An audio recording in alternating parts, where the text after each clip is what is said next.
Well, Paris is preparing to hold the Olympics this summer, but you might not know that the last time the French capital hosted the Games was exactly 100 years ago. Much has been forgotten about the 1924 Olympics, but Claire Paquelin joins me on set now to tell us all about it. Claire, you and Stéphanie Trouillard have put together a short documentary called The Paris Olympics Then and Now. So what were the Olympics like in 1924?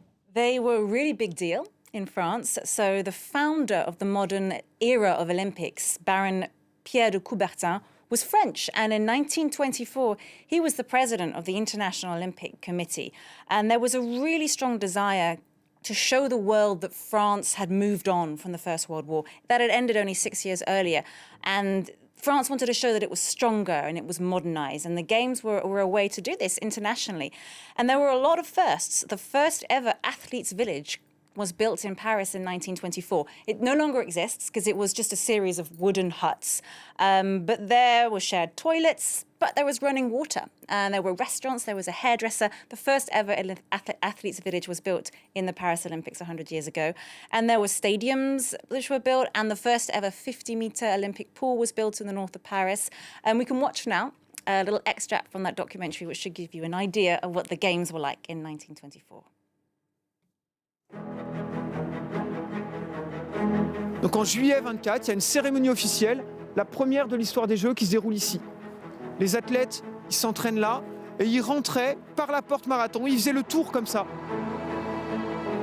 Paris is preparing to hold the Olympics. Exactly 100 years since the French capital last hosted the Games. Il y a tellement eu de grands champions ici que... Et c'est dommage qu'elle ait un peu délaissé maintenant. Much has been forgotten of the 1924 Olympics. But records were broken, champions were made, and more women athletes took part than ever before. Ici, on a eu particulièrement un nombre important de nageuses qui ont participé aux épreuves olympiques et qui ont eu aussi également des médailles. So what's left of the 1924 stadiums? And will any of them be used again in the 2024 Games?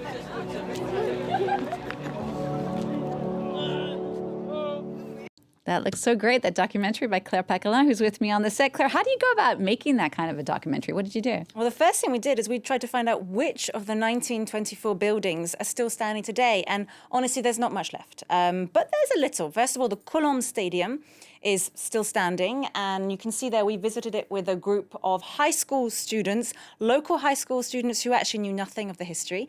And it's the only stadium which will be used again. So it's going to be used later this year. The field hockey matches are going to take place there. And that's where, back in 1924, that really was the big stadium. The opening ceremony took place there.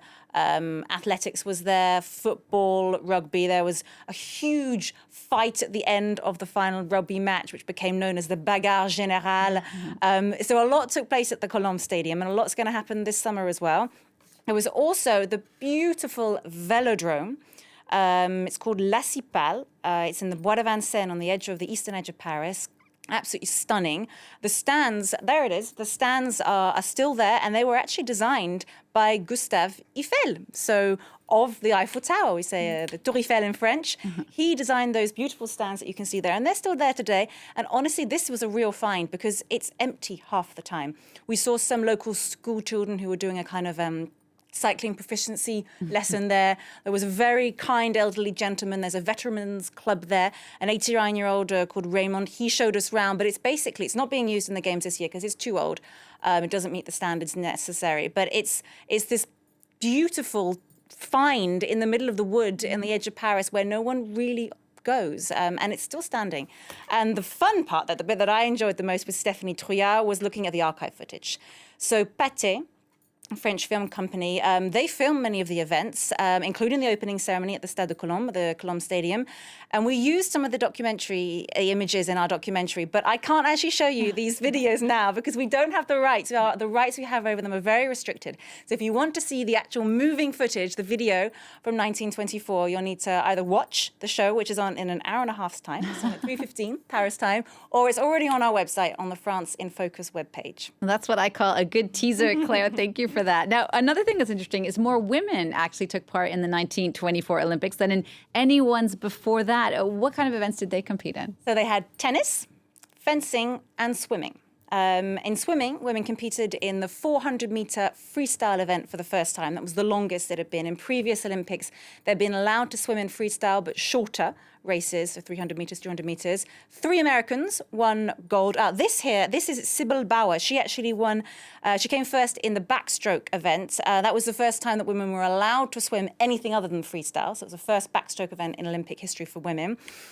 She won she actually set 23 world records in women's swimming. She was an absolute champion, but she died very, very young. She died when she was 23 of cancer. The 3 there you can see in the picture, the ones we just saw, those were the 3 Americans who won gold, silver, and bronze in that 400-meter freestyle. And there they are, the pioneers of women swimming in the 1924 Paris Olympics. And the pool actually, where the swimming events took place, still exists. There it is. It's being renovated right now. It's going to be a training pool in the 1924 games, so it won't actually be used for any of the events. But 2024 games. 2024. The 2024. I'm This getting year. confused now. And so it will be used again, but only for training, because it doesn't quite meet modern Olympic standards for it to be actually used as a race pool. But it will be used again. So the memory of the 1924 Olympics is definitely living on.